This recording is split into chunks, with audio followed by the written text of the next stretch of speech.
The sheriff handed me the eviction notice, while Karen stood on my porch, smiling like she'd already won. But what she didn't know was that I had receipts literally, and her illegal scheme was about to blow up in her face in ways she never imagined.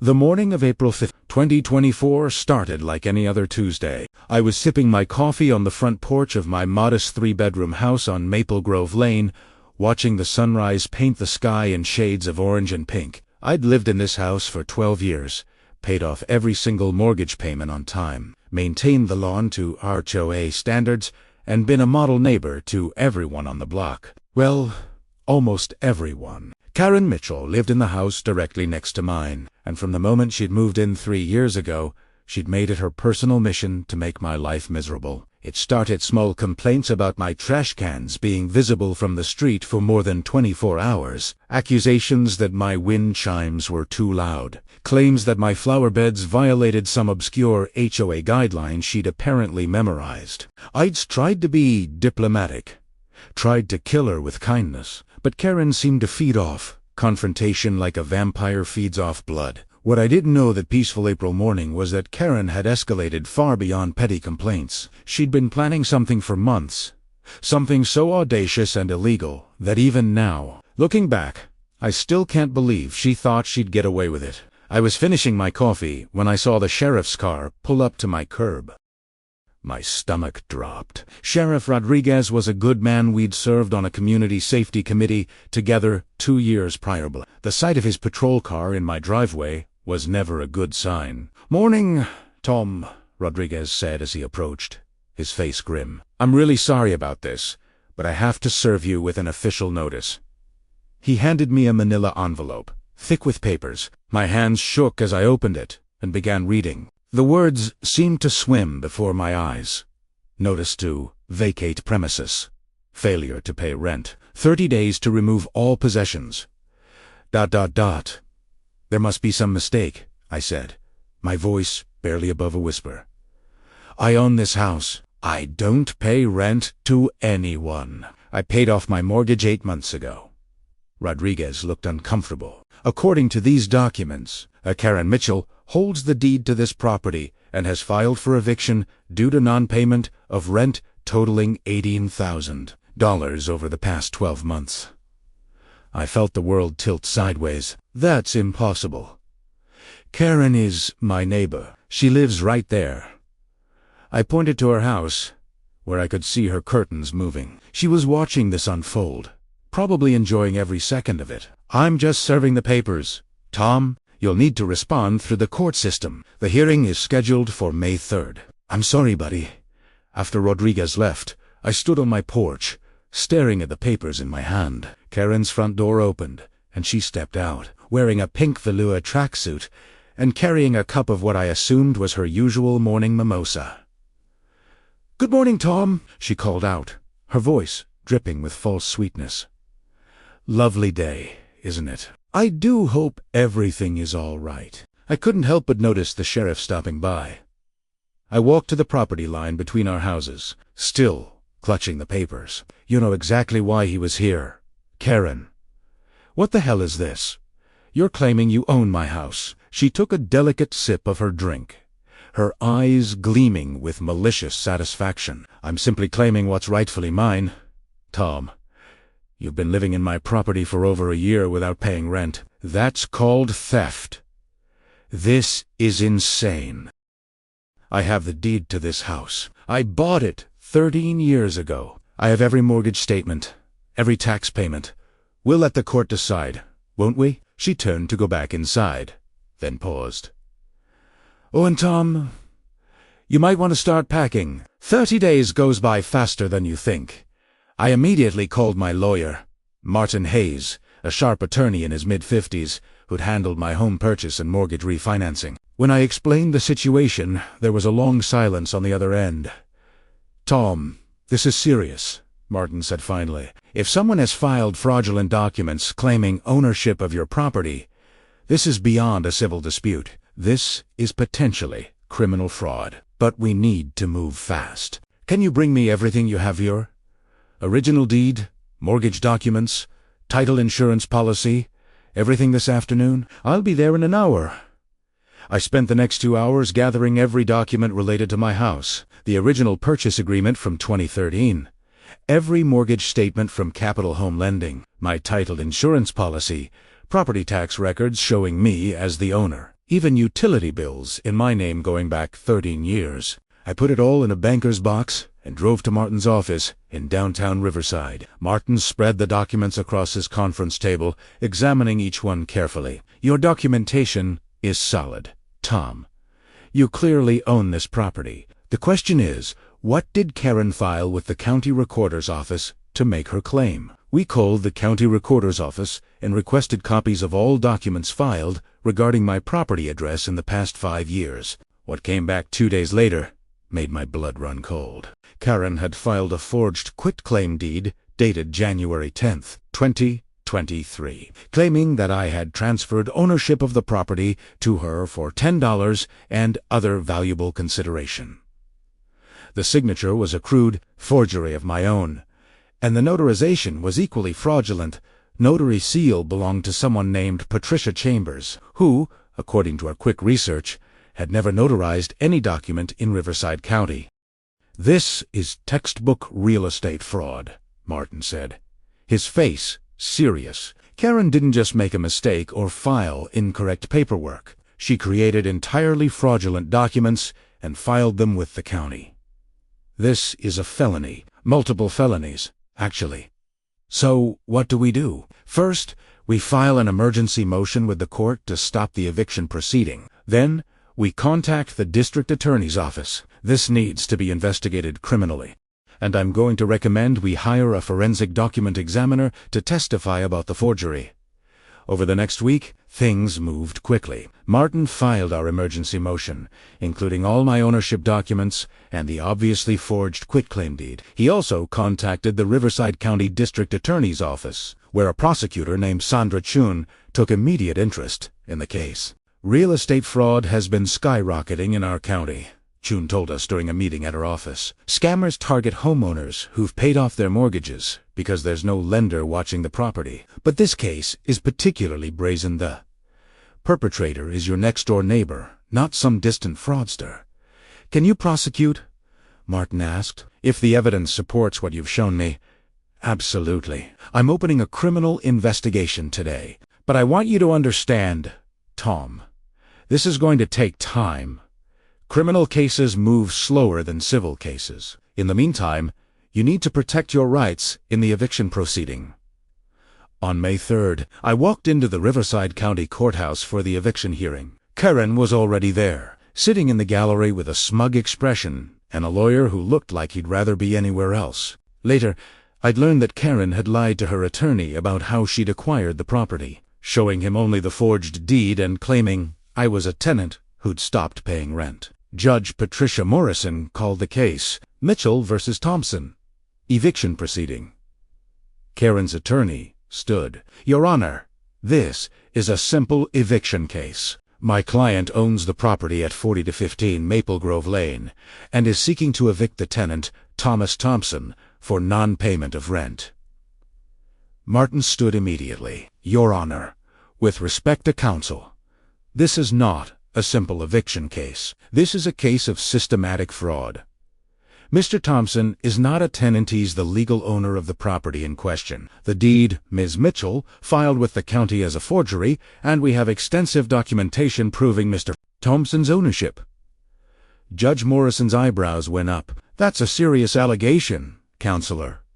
Do you have evidence? Extensive evidence.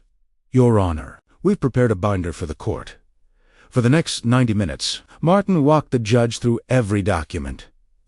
My original purchase agreement, 13 years of mortgage statements, the payoff letter from Capital Home Lending dated August 22nd, 2023, my title insurance policy, and finally, the obviously forged quitclaim deed Karen had filed. The judge examined the forged deed closely, comparing the signature to my real signature on other documents. Her expression grew increasingly stern. Ms. Mitchell, she said finally, did you file this quitclaim deed with the county recorder's office? Karen stood, her confidence wavering slightly. Yes, Your Honor.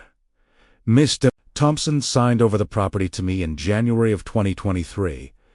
And you're saying he personally executed this document in your presence? Yes, Your Honor.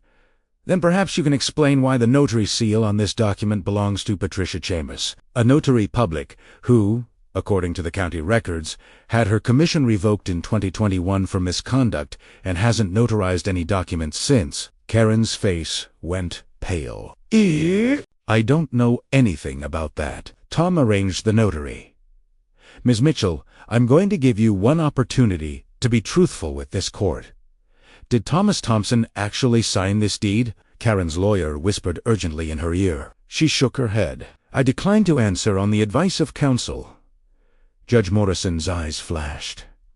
That's your right. However, based on the evidence before me, I am immediately dismissing this eviction, proceeding with prejudice. Mr. Thompson clearly owns this property. Furthermore, I am referring this matter to the District Attorney's Office for criminal investigation, and I am issuing a temporary restraining order, prohibiting Ms. Mitchell from filing any further documents regarding Mr. Thompson's property or making any claims of ownership. Karen's face turned bright red. This is ridiculous. That house should be mine. Tom has no right, Ms. Mitchell. Judge Morrison interrupted sharply. I strongly suggest you stop talking immediately. Anything you say can and will be used against you in a criminal proceeding.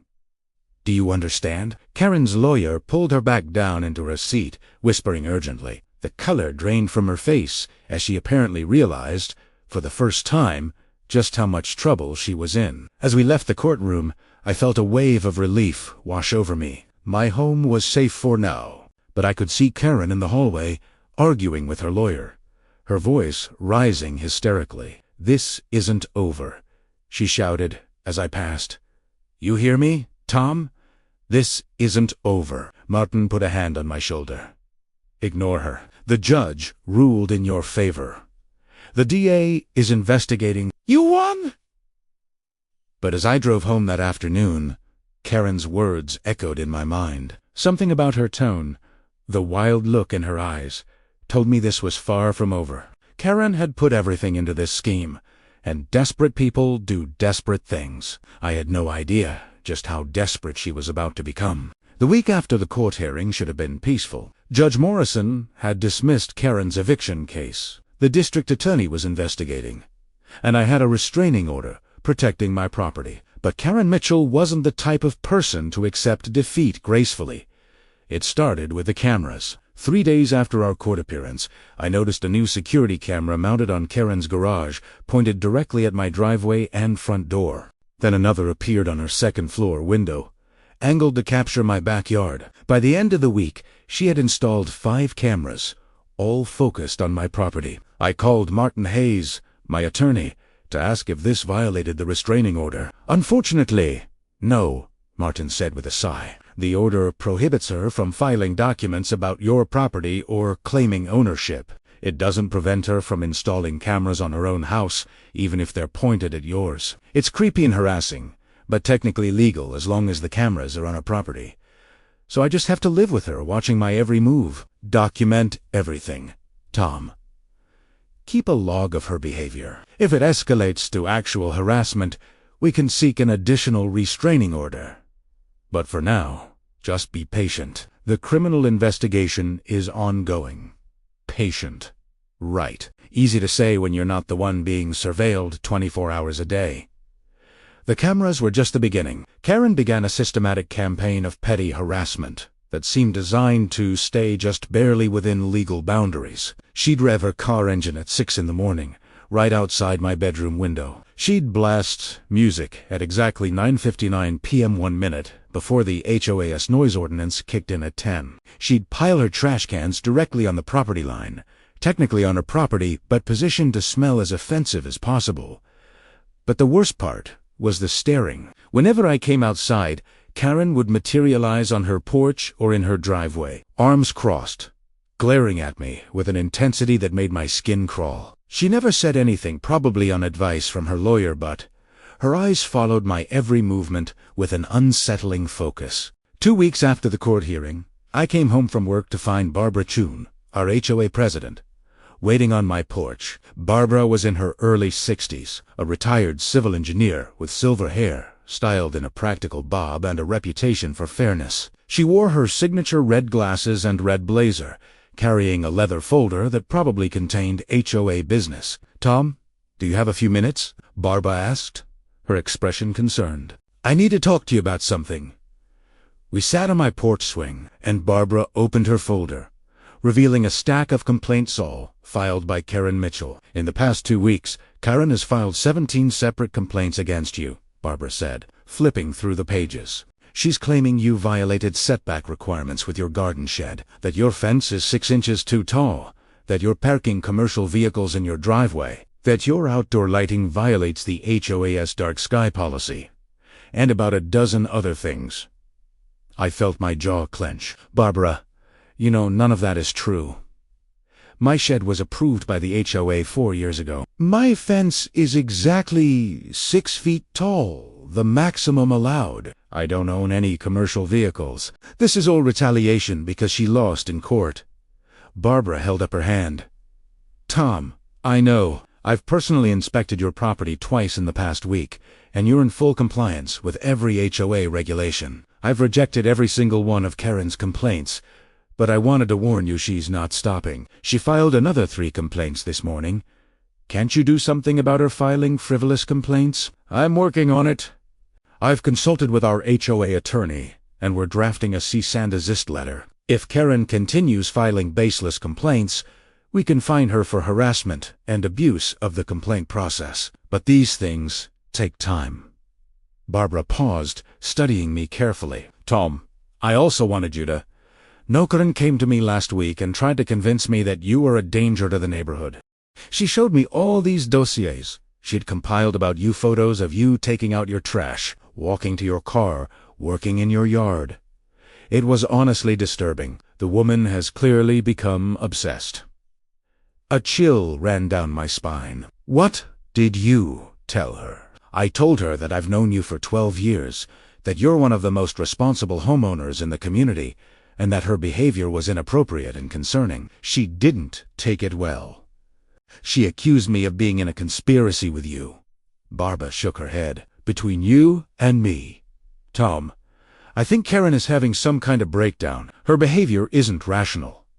After Barbara left, I sat on my porch, watching the sun set over the neighborhood. The cameras on Karen's house stared back at me like malevolent eyes. I wondered what would happen when the criminal investigation concluded.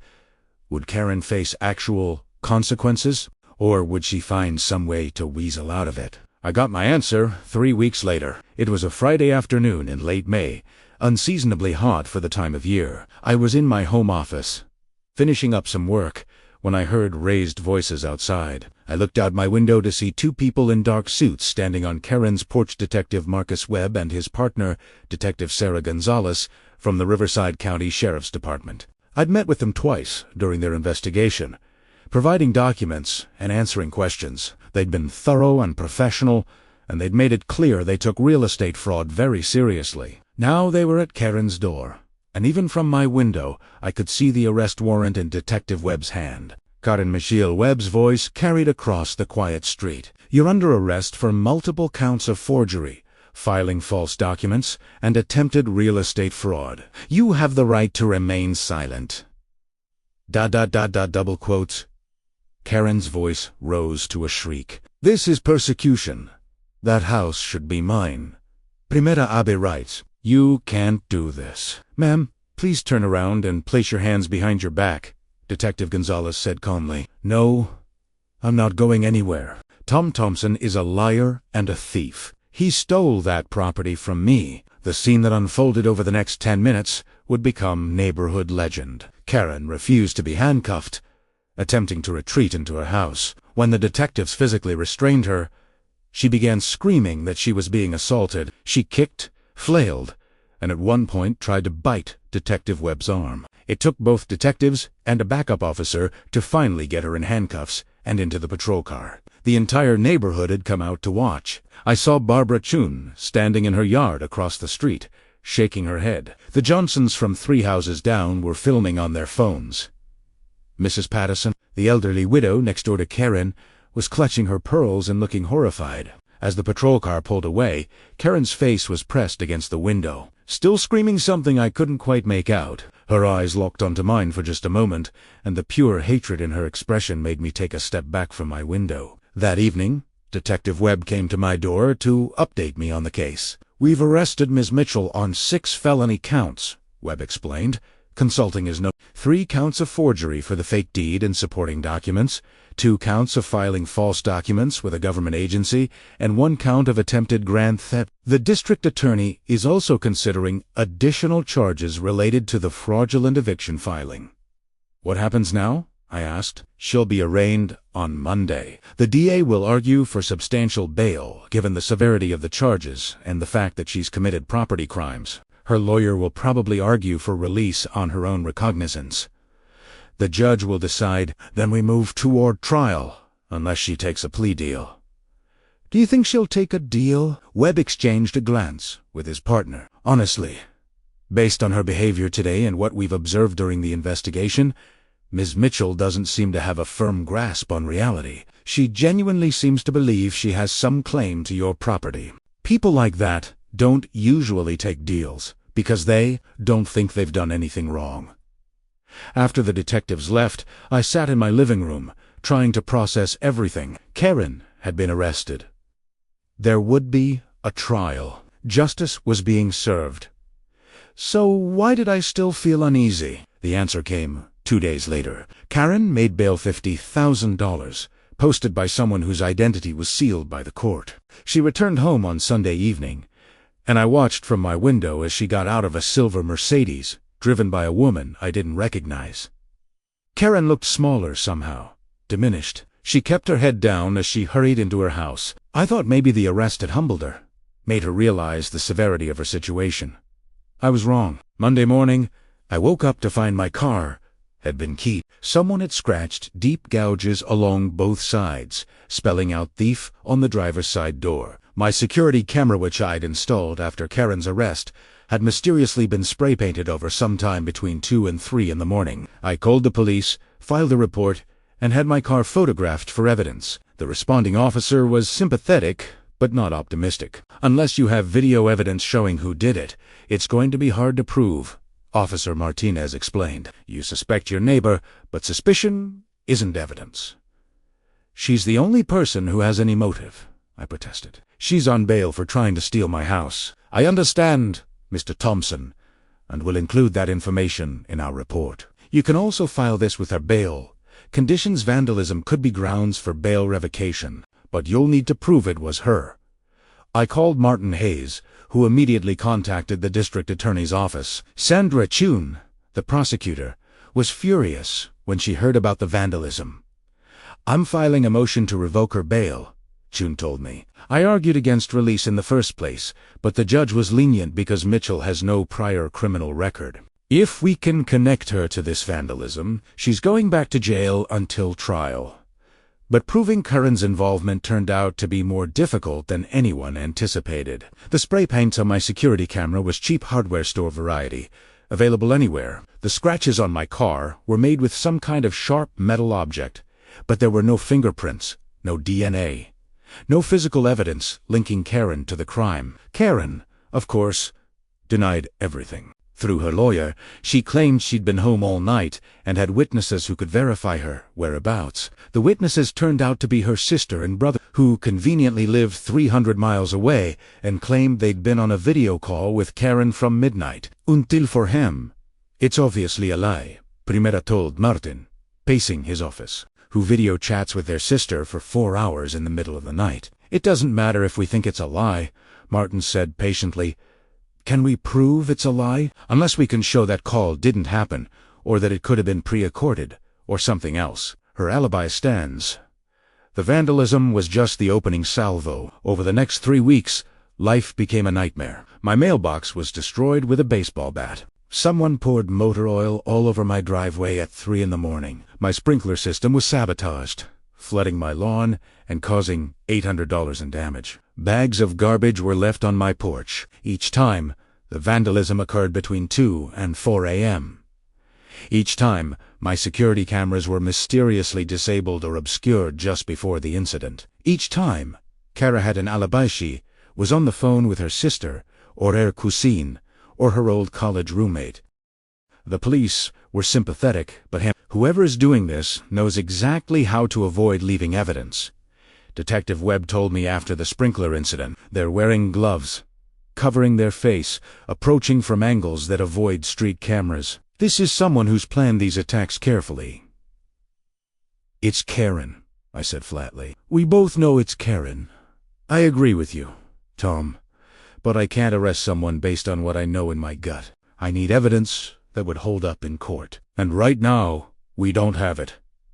Barbara Chun, the HOA president, became an unexpected ally. She started documenting Karen's behavior at HOA meetings and community events, creating a record of Karen's escalating obsession with me and my property. She also implemented a new rule requiring homeowners to maintain their security cameras and report any suspicious nighttime activity. I can't prove Karen is behind these attacks, Barbara told me over coffee at her kitchen table, but I can make it harder for her to operate. I've also been talking to other neighbors, and several of them have security cameras with different angles. We're creating a neighborhood watch network, specifically to catch whoever is targeting you. The solidarity from my neighbors was touching. The Johnsons installed additional cameras covering the street. Mrs. Patterson began keeping a log of every time she saw Karen's car leave her driveway, noting the time and duration. Even the teenagers down the street, usually absorbed in their own world, started paying attention, reporting any unusual activity they noticed. But Karen was clever. She seemed to know exactly where the cameras were and how to avoid them. Or maybe she really wasn't behind the attacks, and I was becoming paranoid. In my darkest moments, usually at 3 a.m. when I lay awake listening for sounds of vandalism, I wondered if I was losing my mind. Then came the break we'd been waiting for. It was the 15th of June, exactly 2 months after Karen's arrest. I'd gone to bed early, exhausted from stress and lack of sleep. At 2:37 a.m., my phone rang. It was Detective Webb. Tom, we've got her. Get dressed and come outside. You're going to want to see this. I threw on clothes and rushed out my front door. The street was lit up with police cars, their lights painting the quiet suburban neighborhood in alternating red and blue. Detectives Webb and Gonzalez were in Karen's driveway, and between them, handcuffed and sobbing, was Karen Mitchell. At her feet was a can of spray paint, a crowbar, and a bag containing what looked like garbage and motor oil. She'd finally made a mistake. But as I stood there, watching the woman who'd tried to steal my house being arrested for the second time in 2 months, I had no idea that Karen's obsession was far from over. In fact, the worst was yet to come. 3 months after Karen's sentencing, life in the neighborhood had settled into a new rhythm. The wild lawn next door had been tamed by the HOA's landscaping crew. The bank had finally completed the foreclosure process, and a for sale sign stood in Karen's former front yard. I tried not to look at it too often, but it was hard to ignore the constant reminder of everything that had happened. It was a crisp November morning when I met my new neighbors for the first time. I was raking leaves in my front yard when a moving truck pulled up next door. A couple in their early 30s climbed out of a Honda SUV, followed by 2 energetic kids who looked about 7 and 9 years old. The woman noticed me watching and walked over with a friendly smile, extending her hand. "Hi, I'm Jennifer Park, and that's my husband David. We're your new neighbors." I shook her hand, introducing myself as Tom Thompson. The name recognition was immediate. I could see it in her eyes. "Oh," Jennifer said, her smile faltering slightly. You're the one who had the previous owner try to steal my house?" "Yeah, that's me." I tried to keep my tone light, but it came out more bitter than I intended. David Park joined us, a tall man with an easy demeanor. "We heard about what happened. The real estate agent told us everything. She said we had a right to know about the property's history."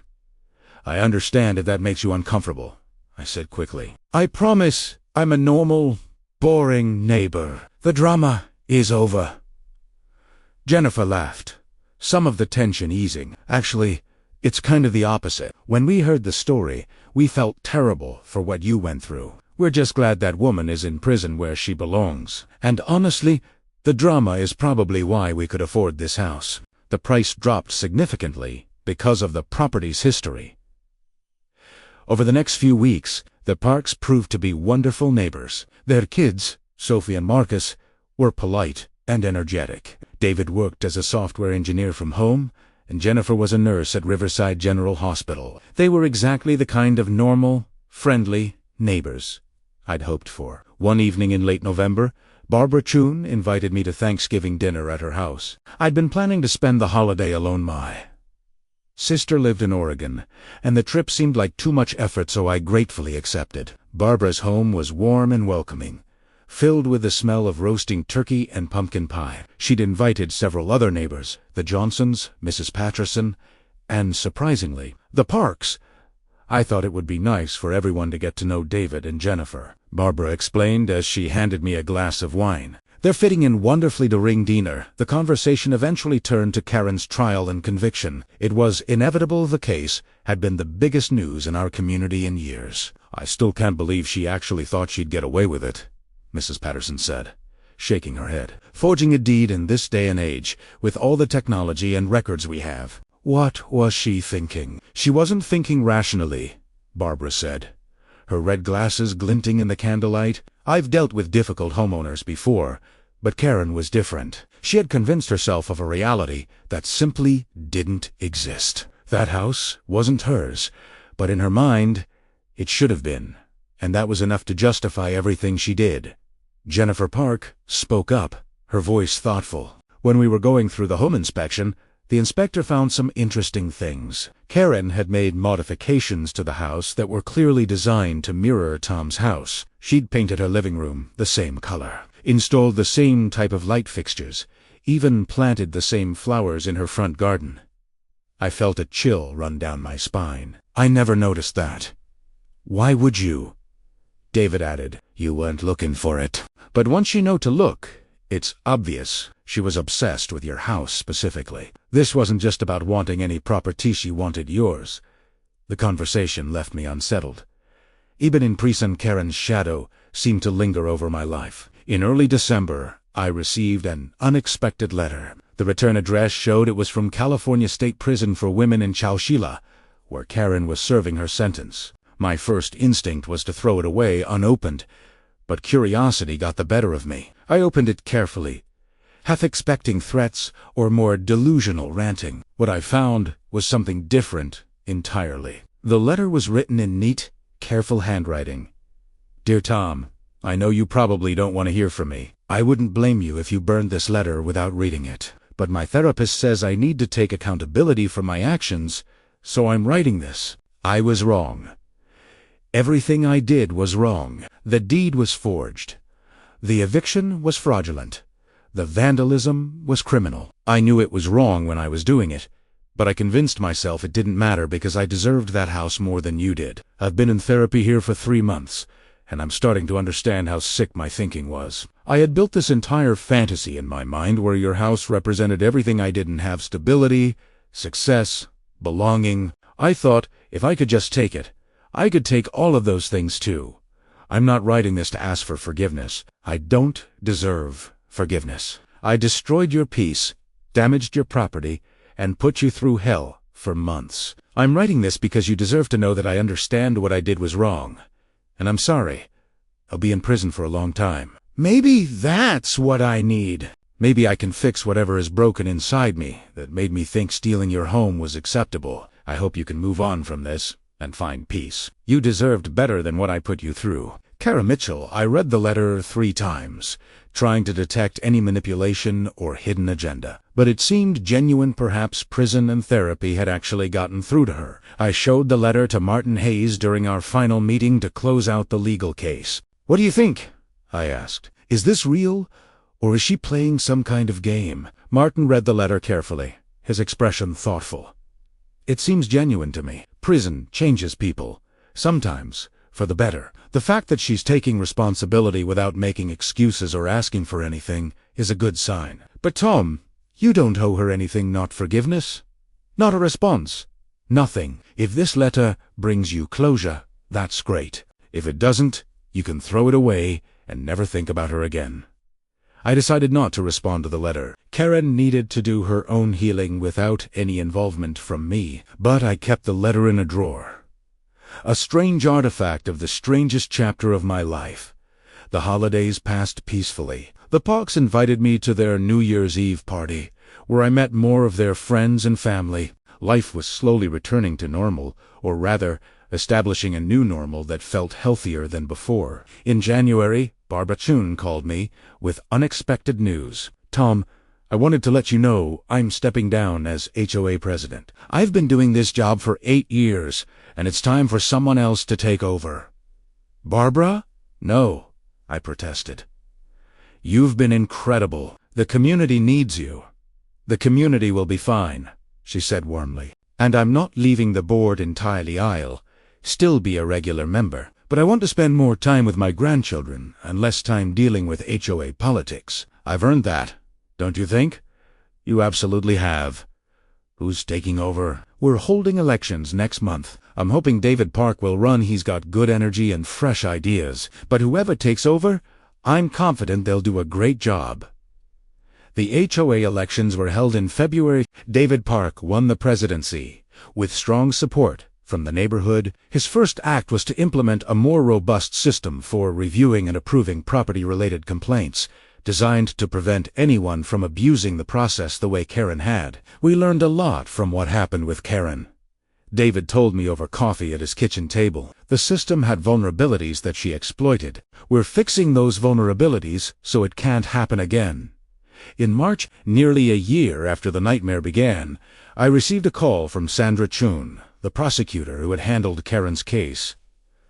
"Tom, I wanted to update you on something. Karen Mitchell applied for a sentence reduction based on good behavior and completion of mental health treatment. The parole board denied her application. She'll serve her full sentence with standard good behavior credits, which means she'll be in prison for at least 11 years.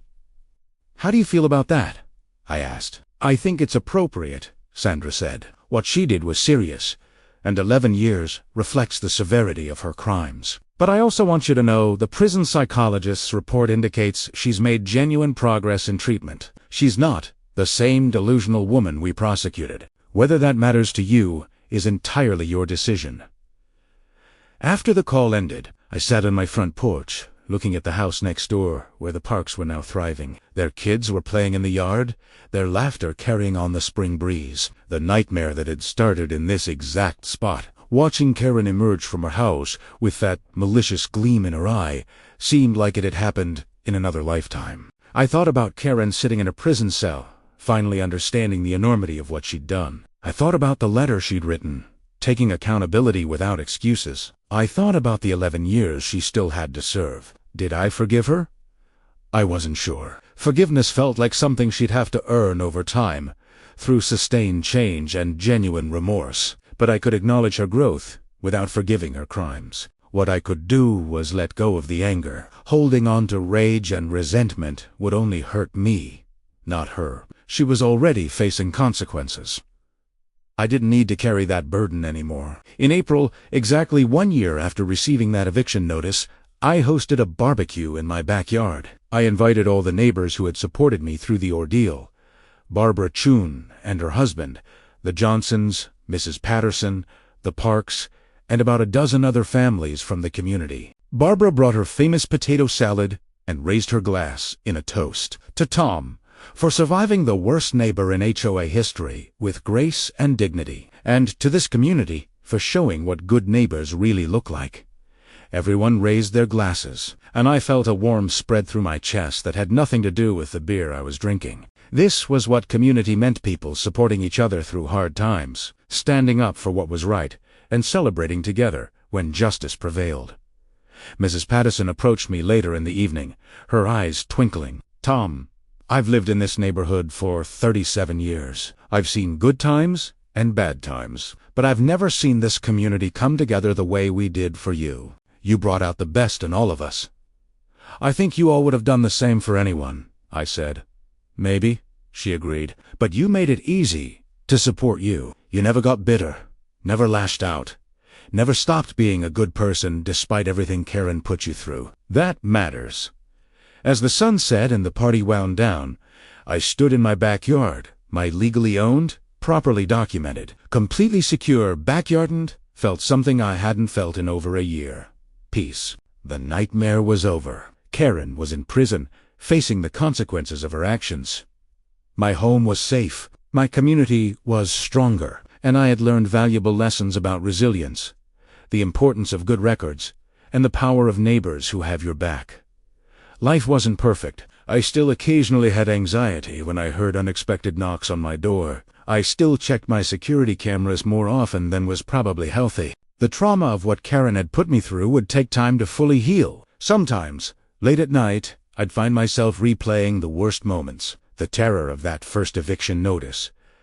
The months of vandalism. The feeling of being watched constantly by those cameras. But each time those memories surfaced, I'd remind myself, I survived. I won.